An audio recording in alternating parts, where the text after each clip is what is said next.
What's in the Pot? Read to you by Cambridge Storytime.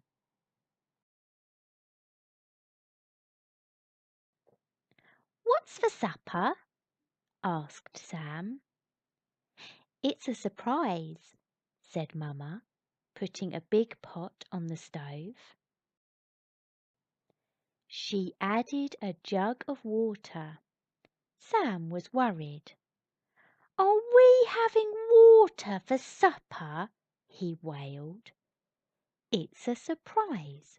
Wait and see," replied Mama. "Can I help?" asked Sam. "I could stir."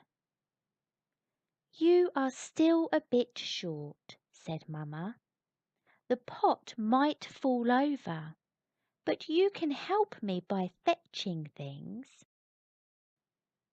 "Can you bring me an onion, please?" "This doesn't smell very nice." "They will taste nice once they are cooked." "Now I need some tomatoes." "No, that is an apple. The tomatoes are also round and red, but you will find them in the fridge."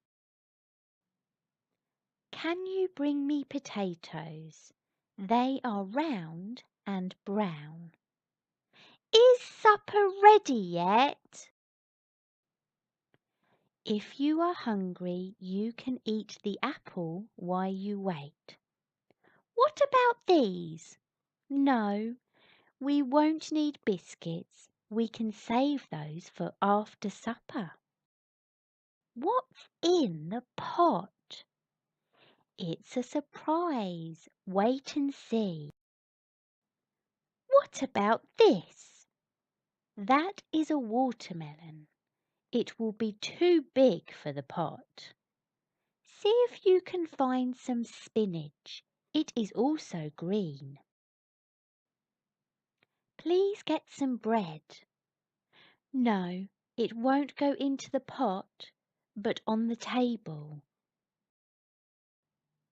Mama carried the pot to the table and started to dish up. "What's in the pot?" asked Sam. "Soup! My favourite!" The end.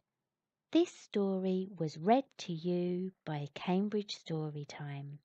If you like the story, please remember to subscribe to our channel for more yummy stories.